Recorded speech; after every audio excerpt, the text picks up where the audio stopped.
Ховд аймгийн иргэдийн төлөөлөгчдийн хурлын 2019 оны ажлын төлөвлөгөөний дагуу аймгийн иргэдийн төлөөлөгчдийн хурлын тэргүүлэгчдийн өргөтгсөн хуралдааныг өнөөдөр аймгийн эрүүл мэндийн газарт зохион байгууллаа. Хуралдаанд аймгийн иргэдийн төлөөлөгчдийн хурлын тэргүүлэгчид, төлөөлөгчид болон 17 сумын эрүүл мэндийн салбар байгууллагын удирдлага, холбогдох мэргэжилтнүүдийн төлөөлөл 50 орчим хүн оролцсон юм.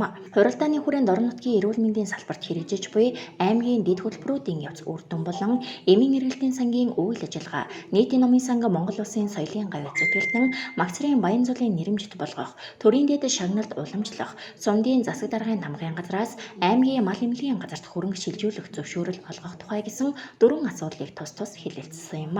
Энэ удаагийн тэргүүлэгчдийн хуралдааны үйл ажиллагаа нь эрүүл мэндийн салбарын өнөөгийн байдал тулгамдсан асуудлыг олон нийтийн оролцоотойгоор хэлэлцэж, зарим асуудлыг газар дээрийн шийдвэрлэхэд чиглэж байгаагаараа онцлогтой. Ер нь манай тэргүүлэгчид, төлөөлөгчид маань тухайн байгууллагынхаа үйл ажиллагаатай газар дээр нь очиж танилцсаж, яг ямар орчинд, ямар үйл ажиллагаа явуулж байгаа, ямар бүтэц бүрэлдэхүүнтэй ажиллаж байгаа, тулгараад байгаа бэрхшээл юу вэ, давуу тал нь юу вэ, ололттой тал, дутагдaltaй талыг нь олох нэг ийм зорилготой. Нөгөөтэйгүр энэ байгууллага дээр ирээд хуралдана гэдэг маань ер нь дараагийн үед энэ байгууллагууд өөрөө ирээд газар дээр нь үтсэн учраас бас төсөв төлөвлөгөөнд тусгах асуудлыг мэдэрч бас хуралдаан дээр асуудал ярих байхаа гэж бас ингэж бодож байгаа. За энэ удаа бид аймгийн эрүүл мэндийн газар дээр ирээд тэргүүлэгчдийн өргөдсөн хуралдааныг хийж байна. За энэ хуралдаанаараа бид аймгийн эрүүл мэндийн чиглэлээр хэрэгжиж байгаа үндэсний хөтөлбөрүүд болон манай аймгийн иргэдийн хурлаас баталсан дэд хөтөлбөрүүдийн хэрэгжилтийн өнөөгийн нөхцөл байдлыг газар дээр нь үзэж танилцж байгаа. Нөгөөтэйгүр бид бас сумдад нэг тулгамдсан асуудал байгаа. Сумын эргэлтийн сан гэж. За зарим нь хөвдөө гарцсан, зарим нь төрдөө ажилласан, ингээд янз бүрийн шалтгаан, янз бүрийн байдлаар ажиллаж байгаа. За энийг цаашид нэгтгэсэн нэг байдлаар ажилуулахын тулд ямар бодлого аймгаас гаргахгүй гэсэн бас нэг ийм хоёр асуудлыг шийдэхээр өнөөдөр ирээд хуралдаж байгаа. За манай эрүүл мэндийн газар маань бас энэ тэргүүлэгчдийн хуралдаанд сумдынхаа бүх эрхлэгч эмчнэрийг дуудсан байгаа. Өрхийн эрүүл мэндийн төвийн бүх эрхлэгч эмчнэр ирээд ингээд өргөдсөн хуралдааныг хийж байгаамаа.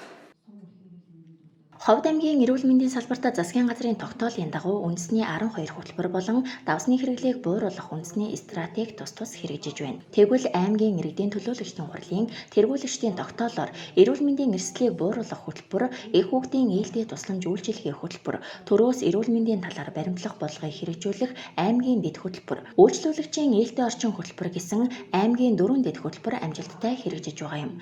Эдгээр хөтөлбөрүүдийг хэрэгжүүлснээр аслагдсан сум багийн иргэдэд явуулын тусламж үйлчилгээ үзүүлэх, альва өвчлөлөөс урьдчилан сэргийлэх, эрт илрүүлэх оншилгоо хийх, эрүүл мэндийн байгууллагуудыг зарим шаардлагатай тоног төхөөрөмжөөр хангах чиглэлд нэлээд агц гарч байгаа талаар салбарын удирдлага ярьж байна. Монгол Улсын засгийн газар болон эрүүл мэндийн яамнаас хэрэгжүүлж байгаа 12 үндэсний хөтөлбөр, за аймаг орон нутгаас хэрэгжүүлж байгаа эрүүл мэндийн салбарт хэрэгжүүлж байгаа 4 үндсэн дэд хөтөлбөр байна. За үүний үр дүнд эрүүл мэндийн үндсэн үзүүлэлтүүдэд бид бүхэн маш сайн ахиц гаргаж, Монгол хүний наслтыг уртасгаж, эрүүл мэндийн тусламж үйлчилгээг жигд хүртээмжтэй хүн амд үзүүлэх, эрт илрүүлгийг хийх үндсэн чиглэлийн дагуу ажиллаж байна. Үүний дагуу Монгол Улсын засгийн газраас хэрэгжиж байгаа элэг бүтэн Монгол хөтөлбөр маш их үр дүнтэй. За дээр нь эрүүл хүүхэд гэсэн аяныг өргөжүүлж, энэ хөтөлбөрийн үр дүн бол өдрөөс өдөрт ард түмний үг хэллэх болж, амьдралт нь зөв дадал хэвшил болгон ажиллаж байгаа гэдгийг бас дуулгамаар байна.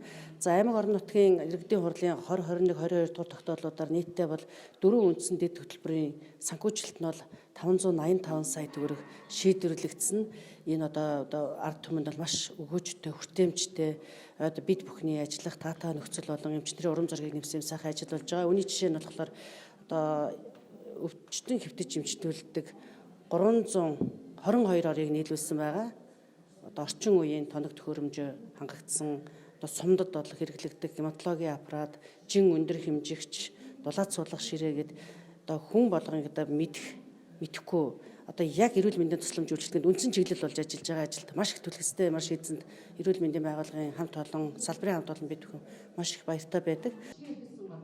Орон нутгийн эрүүл мэндийн салбартай холбогдуулан хилцэж байгаа асуудлуудын дагуу холбогдох албаны хүмүүс хэд хэдэн санал уламжиллаа.